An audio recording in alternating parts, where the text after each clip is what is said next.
Hi everyone, what's going on? I had a question after the video. I actually had a couple of questions after the video I did about the last 7 years of my riding and racing career from a number of junior/youth riders. And I know there's some of you who watch these videos who maybe have children who are growing up now. Maybe they're 10, maybe they're 15, and they're just starting cycling and they're just kind of coming through, and I don't know, maybe you want some direction, you know, where to put them, where to push them, where to hold them back. And obviously I don't have kids. I've been through, I would say, a fairly successful blueprint from my perspective and my personal, like, what I've been through. The young rider, nurturing them, you have to almost put them into a system that you think will give them the most benefit. Now, obviously, like 10 years ago when I started riding, we didn't have Zwift. We just had like cycling clubs. Cycling clubs are dying out a little bit now, at least real life ones. Virtual ones, maybe not so much. It's funny how I think it still kind of crosses over. There's still a crossover. So if you're a young rider, or, you know, if you have a young rider in your family, put them into a cycling club that you've done your research on, or maybe not just a cycling club, but a cycling community that you've done your research on and you know is all about kind of, you know, keeping the community together, helping each other out, you know, looking after one another, you know, not just by pushing each other, but by holding each other back. Number one biggest thing, holding somebody back. You can push them as much as you like, you know, and they'll 9 times out of 10, they won't need pushing.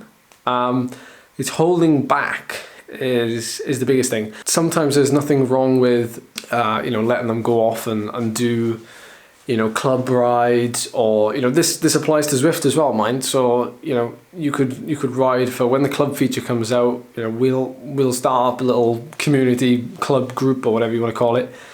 More welcome to join, because you know what we talk about, you know the community.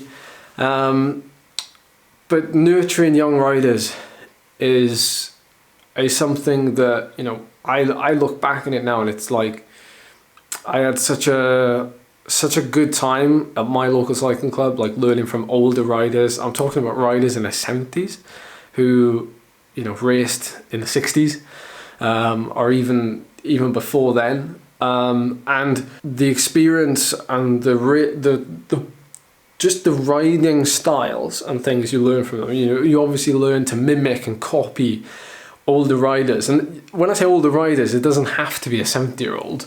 You know, it can be me. You know, you could be mimicking my riding style, just like I mimic, you know, Alberto Contador's or something, which was something I did do. You know, when I was 15 or 16 and I watched a lot of Alberto Contador's climbing videos on YouTube, you know, when he was up against the Schleck brothers and stuff. Like, I used to imagine myself climbing the local hills around here, you know, out the saddle, kind of swinging the bike back and forth. And that kind of led to like my style for a long time, until I obviously developed into my own rider. But what I'd say is, like, you don't rush to develop into this thing that you want to develop into. Like, if you want to be a climber, don't be a climber when you're 10, 15, 18. Like, if you're obviously a climber, like Hugh Carthy, for example, very lean, naturally, you know, then yes, you know, possibly there's the nature staring you right in the face and telling you, or nurture's staring you right in the face and telling you, like, this is you. But if you're, you know, play to what you have, play to your strengths when you're young, you know, have fun, play to your strengths, and don't worry too much about your weaknesses. Your weaknesses probably won't be that visible, actually, early on. Your weaknesses will probably become more apparent when you do hit kind of your late teens and you start to, you know, go up against, I guess, harder races, or, you know, more dynamic races. Riders who have better strengths than you, which then expose more of your weaknesses, but can also expose your strength as a weakness. And if that's the case, and you're in this position where you thought you were good at something, and now all of a sudden, you know, you're at the back of your local race and you're actually not good at any of the things, don't let that be a discouragement, because you won't get better at something unless you keep at it. Cliche as it sounds, but like, you know, I used to, when I raced as a junior, I did a lot of the National Junior Circuit Race Series. I also did the Road Series as well, but I never specifically targeted kind of either one of those. I was more just a free spirit, and, you know, I just trained hard and trained, I wouldn't say I trained smart at all, but I just trained like fairly hard, fairly consistently, in fact, very consistently. And I just like shot up the rankings. But all the races I raced, they were just raced on strength. So if you just focus on strength and trying to be a good all-round rider as a youth and a junior, especially if nothing's shouting and crying out to you that you're this, you're a climber, you're a sprinter, whatever.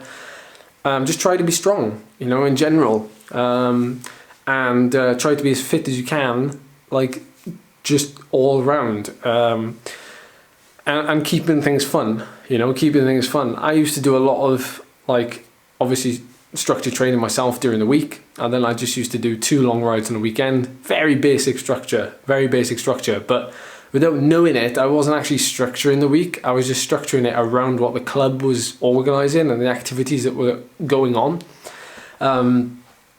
So yeah, very, very basic, but actually served a great foundation when I finally got old enough to realise that, you know, this was my strength, this was my weakness. I didn't train with a power meter. You know, I just trained with a heart rate monitor, but to be fair, like, not a lot of my training was based on heart rate, because, man, you couldn't really train by heart rate, you know. There was no real, like, the metric was there, but how do you pace an effort? Like, you can, but a lot of the science was saying that power meters were the thing, and I couldn't afford a power meter, so, you know. What I'm trying to say is to the young riders, like, nature versus nurture, like, dude, just enjoy your riding. You can tell I'm watching a lot of vegan cyclists, saying, dude, can't help it. Just enjoy your riding, and, you know, try and hook up with people to ride with, you know, whether that be virtually or outside. Make it as engaging and as fun as you can, because you want to have a long and fruitful career in the sport, hopefully. At least I wish it on you anyway. And the only way you're going to do that is by having a balance. The same goes for older riders as well. Funny enough, you know, the template never really changes. However, when you're in your 20s, I'd say, you know, things start to teeter on that kind of serious side of things, where you really get specific and you really kind of double down on your strengths and your weaknesses. But yeah, just have fun, and like I said, just try to make the best of it, and try to make yourself an all-rounded individual, both as a person and as a cyclist. And luckily, like, if you do join a club or get involved in a community, you will generally meet like-minded personalities and people, and that will kind of shape your personality. It's kind of where I've got mine from, really. I've gone from, you know, a cycling club for all those years to then being in a cycling team, you know, led by great manager, great staff, you know, John Herity, and riders that then shaped me, and now I'm here sharing it with you, and you're shaping me as well. So it's like an ongoing process, but you have to have patience. Patience is key, man. Be very, very patient when you're young. Very, very patient, and just let the natural process do its thing.